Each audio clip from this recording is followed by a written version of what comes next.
Hi, I'm Carl. I'm the Operations Manager at the York Bid. And I'm Rachel. I'm Project Manager at the York Bid. So the reason we've done this is because there's so much historical inspiration in Colour and Light 2025. There's so many stories that have brought the projection together that we couldn't showcase in the projection itself. What we wanted to do was do a little behind the scenes and let people know the stories that have inspired exactly why we've done Colour and Light this year. So hopefully you'll learn a few things as we go through this. I will give you a spoiler alert now. We are about to press play on this year's projection. If you haven't seen it at the Minster, please go enjoy it in its full glory, then come back and then learn about the history. But please go watch it first. Just quickly on York Bid, for anyone who doesn't know, BID stands for Business Improvement District. We're funded by businesses in the city centre to bring projects like this one that hopefully enhance the city centre and bring people in. This project is all about bringing people in at a typically quiet time of year. And this is our third one as well, so people might have seen the first one on the Minster 2 years ago. We went to the Art Gallery last year, and now we're back at the Minster, and this time it's all about the history of wildlife in York, and we are underway. So now we are looking at the Minster lit up in green, and that is to signal what this year's display is all about, which, as Carl said, is the history of wildlife in York.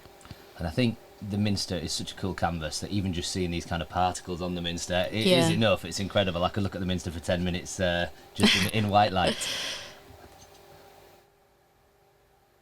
So now we are taking you back in time, all the way back to the pre-Roman era. That's where this projection starts. Got a few little sneak peeks of what's to come here as well, which is quite exciting. And then we start with yew trees. So people may know that even before York was called Iberacum, it was called Iberacon, which kind of literally translates to place of the yew trees. So we're giving a nod to that here. So just while the Minster is being lit up with green leaves, just want to quickly mention that this project has been funded by UK SBF, which was awarded by the City of York Council. So thank you to them for making this project happen. It wouldn't have happened without them. So here we've gone with a spider web. I think the original reason we did this was we felt that spiders were almost there all the time and watchers over history. Little fun fact, there was actually a giant spider on this bit, but we removed it because we thought it might have been a little bit freaky for the kids or arachnophobes. So now we are straight into the Roman period. And did you know there's an ancient Roman mosaic currently on display at the Yorkshire Museum, but was first found in Tanaro in 1853? There's also a load of cool Easter eggs in this section, all things that can be found in the Minster. The circle at the top with the cross keys on representing St Peter can be found on the Minster's floor. The hanging squares and diamonds are from cushions in the Minster, and the gold lion and dragon are bosses from the Minster's ceiling. And we couldn't do Colour and Light without featuring a beloved peacock. Some people think that peacocks were first brought to the city by Romans. I guess for us, people will know peacocks right up till 2001 were all over the museum gardens. So yeah, a staple of York's history, I would say. So now we can see the front of York Minster lit up in blue. And this sort of feature is new for Colour and Light. You've said that we've done this a few times before, but there are lots of new effects this year. So we hope people that have been before will come back and watch it again and again. Yes, we've never done the smoky effect. I really like how the animals kind of come out here. So the horse is very obvious, but I hope people also spot the rabbit and the other animals. So now we are stepping into Viking York, and the ancient ruins and the longboat you're about to see transport you to the city's Norse past. Yeah, look closely at the longboat. Vikings used to fashion the masts into various animals which would kind of give the boat power. We've chosen a snake, which was one of the most popular ones you would see. Now we're starting to see some thunder and lightning as well, very important in Norse mythology. Even had their own god of thunder, Thor. Now what we're seeing then is a few animals which would have been around at Viking times, but the reason we've put the bear in there, the bear is important for York history in another way. There used to be a menagerie in the museum gardens with a bear in. The bear escaped on more than one occasion and used to chase the curator around the gardens. Again, this section is celebrating quite a few animals from York's past. You're about to see some pigs, which were much scruffier, I'm sure smellier than today's pigs. The city would have been full of pigs and cattle. You can imagine the sights and sounds and smells. It would have been very different back then. That would have been herded through to St Sampson's Square, which used to be called Thursday Market. So we're in the medieval section now. And I think we've got another focus on horses, and an animal that's been very important in the city's history. And this section also celebrates the stained glass of the Minster with all the beautiful patterns and colours that you can see here. Again, so much to see here. Keep your eyes peeled for dragonflies, newts, fish, otters, ducks, minks, ladybugs, there's all sorts. Oh, this bit is great. Get ready for this bit. So I think this is maybe a reference to some of York's more recent history and a very famous duck that lived nearby. And here is the mink that I referenced earlier. Lots of these animals can be seen out and about in York's green spaces. So as well as seeing colour and light, make sure to go out and visit some of those spaces and see if you can find them for yourself. We've got ladybirds here as well. These ladybirds are actually taken from designs directly from the York Minster. As are a lot of the flowers you can see, these are taken directly out of Minster patterns. That's it. So as well as going to visit some of York's green spaces, make sure you step inside the Minster and see how many of these animals and patterns you can find.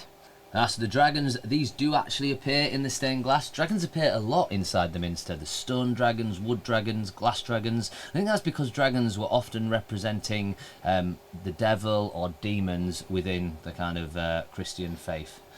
What we've done here is we've reimagined that stained glass dragon as a slightly more exciting one.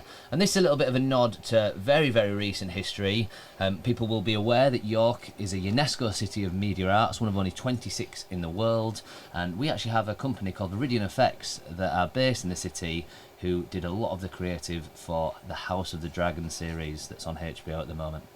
So now we are moving swiftly on into the Industrial Revolution, obviously a nod to the city's railway industry. And in this section, you can spot loads of animals, so make sure to watch it a few times through. There are cats, mice, rats, and the iconic peregrine falcon. I think a lot of these animals we perceive nowadays as vermin. That probably comes from a Tudor law that was passed by Henry VIII and Elizabeth I in England, where people were given the right and ability to shoot vermin, but at that point vermin were things like hedgehogs, badgers, even kingfishers. So look closely and you might find some little wooden mice. These carvings are the maker's mark of Robert Thompson, a craftsman whose tiny carved mice can be found throughout York Minster. And there's the peregrine falcon. And people might be aware there's a pair of peregrine falcons nesting in the northwest and central bell towers. Yeah, I've never seen them. Well, you can hear them when you walk past them. I know, our office is in an attic as well. You'd think I'd have seen them by now. And we don't have to tell anybody what this is. It's, of course, the famous tansy beetle, a true York treasure. Yeah, I guess celebrating animals of all sizes here. We've gone from dragons and bears all the way down to the tansy beetle, but what a beautiful looking creature. So because tansy beetles rarely fly, they're actually only found in 3 different places in Britain, one of which, of course, is the banks of the River Ouse. And did you know the tansy beetle is actually named after its main food source, the tansy plant? And those eagle-eyed among you can spot the tansy plant within the projection.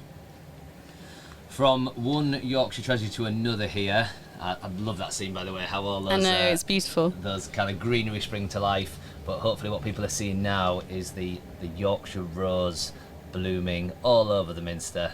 In my eyes, this is probably one of the greatest shots. Yeah, I love how this sequence is full of energy and life, and it really reminds me of some of the green spaces we're very fortunate to have in York. And there you have it, coming back all the way back to the present day. See if there's anything you can spot this time that you didn't spot the first time around. Yes, I think we try to squeeze everything in here. Even a camel appears here, and that's because the Merchant Taylors' Hall used the camel as their emblem. We've managed to fit as much wildlife into this as possible. If you think there's any more we could have added, or any other stories you want to share with us, please let us know on social. And do keep an eye on the York Bids social pages. We've got a number of projects coming up, and quite a few that do look at history and look further into wildlife in the city. That's it. There's so much to celebrate, so much to talk about. We hope you've learned something from listening to this. As Carl said, there are so many animals packed into this projection. A lot of love has gone into it. So even if you have seen it, come back in, come and watch it again, see if there's anything you didn't spot the first time round, and make sure to go and visit a local business, enjoy something to eat, enjoy a drink, and make a night of it. Just before we finish, we'd just like to say a few thank yous. First of all, thank you to the York Minster for letting us use the most amazing canvas for this project, and thank you to Double Take for bringing these projections to life. There's a number of people that work tirelessly to make these projects happen, and a lot of those are in the bid team, so just a massive thank you to everyone in the bid team for bringing this project to life. And thank you very much to Wire One Radio. We're currently sat in the live lounge on Goodrum Gate recording this voiceover. So thank you very much. We've had tons of fun creating this project, and we really hope you have as much fun watching it.